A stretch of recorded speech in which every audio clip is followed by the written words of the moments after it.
मोहब्बत की कुर्बानी तीसरा हिस्सा। आलिया की हकीकत जानने के बाद अली और अहमद के दिलों पर गहरा जख्म लगा। जिस लड़की के लिए वो एक दूसरे से खफा होने को तैयार थे, जिसकी मोहब्बत में अपनी देरीना दोस्ती की कुर्बानी देने पर आमादा थे, वो तो किसी और की थी। ये एक कड़वी सच्चाई थी, मगर उस तलखी ने उनकी आंखों पर पड़े पर्दे हटा दिए और उन्हें अपनी दोस्ती की अहमियत का एहसास दिलाया। एक शाम दोनों दोस्त दोबारा उसी पुराने चबूतरे पर बैठे थे। खामोशी छाई हुई थी। फिर अहमद ने अली के कांधे पर हाथ रखा। यार, हम कितने अहमक थे। एक ऐसे शख्स के लिए जो हमें महज एक रिश्ता समझता था, हम अपनी दोस्ती दांव पर लगा रहे थे। अली ने सिर उठाया। उसकी आंखों में नमी थी, मगर अब गुस्सा नहीं था। तो ठीक कहता है, हमारी दोस्ती सबसे कीमती है। उस दिन से उनकी दोस्ती और भी गहरी हो गई, जैसे आग में टपकर सोना कंदन बनता है। आलिया का मामला उनके लिए एक तल्ख सबक था, मगर उसने उन्हें मजीद मजबूत कर दिया। वक्त अपनी रफ्तार से चलता रहा। आलिया की शादी रजा से हो गई। एक शानदार तकरीब। मैं रजा एक अमीर बाप का बिगड़ा हुआ बेटा था, जिसके लिए पैसा सब कुछ था। वो आलिया को सिर्फ एक खूबसूरत ट्रॉफी समझता था, जिसे वो अपने माल और असबाब से खरीद सकता था। शादी के बाद आलिया को जल्द ही ये एहसास हो गया कि उसने कितनी बड़ी गलती की है। रजा उसे अपनी जाती मिल्कियत समझता था। उसके ख्वाबों, उसकी इज्जत और उसकी खुददारी की कोई परवाह नहीं करता था। वो आलिया की गुर्बत का मजाक उड़ाता और उसे अपने दोस्तों के सामने कमतर साबित करने की कोशिश करता। आलिया की आंखों से रोज आंसू बहते उसे अपनी किस्मत और अपने फैसलों पर अफसोस।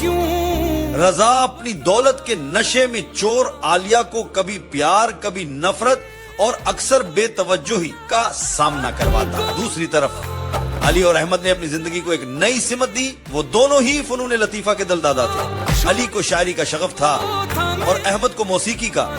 उन्होंने अपनी इस सलाहियत को बरोए कार लाने का फैसला किया। इब्तिदा में उन्हें बहुत सी मुश्किलात का सामना करना पड़ा। माली तंगी भी थी और लोगों की हौसला शिकनी भी, मगर उनकी दोस्ती उनका सबसे बड़ा सहारा थी। जब एक हिम्मत हारता तो दूसरा उसे हौसला देता। उन्होंने छोटे छोटे स्टेज शोज से आगाज किया। अपनी शायरी और मौसीकी के जरिए लोगों के दिलों में जगह बनाते गए। उनकी फनकाराना सलाहियतों और सच्ची दोस्ती ने उन्हें जल्द ही कामयाबी की बुलंदियों पर पहुंचा दिया। उनकी शायरी और मौसीकी लोगों के दिलों को छोती थी। उनके गीत पूरे शहर में गूंजने लगे और देखते ही देखते वो मुल्क गिर शोहरत हासिल कर गए। उनके कंसर्ट्स में हजारों की तादाद में लोग आते और उनका फन सिराते। किस्मत को आलिया पर तरस आया। एक दिन रजा के साथ एक खौफनाक कार हादसा पेश आया। रजा बुरी तरह जख्मी हुआ और डॉक्टरों ने उसके बचने की उम्मीद कम जाहिर की। ये वक्त आलिया के लिए एक कड़ा इम्तिहान था। उसने तमाम पुरानी बातों को भुलाकर रजा की दिन रात खिदमत की। रजा की बीमारी के दौरान आलिया ने उसे जिस खुलूस और मोहब्बत से संभाला, उसने रजा की आंखें खोली।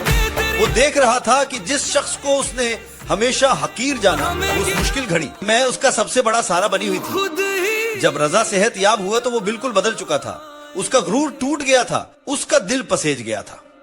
उसने आलिया से अपने तमाम बुरे रवैये की माफी मांगी और वादा किया कि वो अब आलिया की हमेशा इज्जत करेगा और इसकी कदर करेगा। आलिया को भी अब एहसास हुआ कि रजा सचमुच बदल गया है। सालों बाद अली और अहमद, जो फन की दुनिया के दरख्शां सितारे थे, एक शाम अपने घर बैठे हंसी खुशी अपनी कामयाबियां समेट रहे थे। उन्हें अपनी जिंदगी के साथी भी मिल चुके थे, जिनसे उन्होंने शादियां कर ली थी और अपना घर बसा लिया था।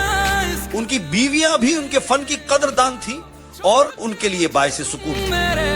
उन्होंने कभी आलिया के बारे में नहीं सोचा था, लेकिन एक दिन उन्हें आलिया और रजा की तब्दील शुदा जिंदगी के बारे में पता चला। उन्हें ये जानकर खुशी हुई कि आलिया भी अब अपनी जिंदगी में खुश है और रजा भी एक बेहतर इंसान बन चुका है। मोहब्बत की ये कहानी जो एक कुर्बानी से शुरू हुई थी, बिलाखिर दोस्ती, कामयाबी और एक खुशगवार अंजाम पर खत्म हुई। अली और अहमद की दोस्ती ने उन्हें हर आजमाइश से गुजारा और उन्हें सच्ची कामयाबी की राह दिखाई, और आलिया को भी अपने सब्र का फल मिला।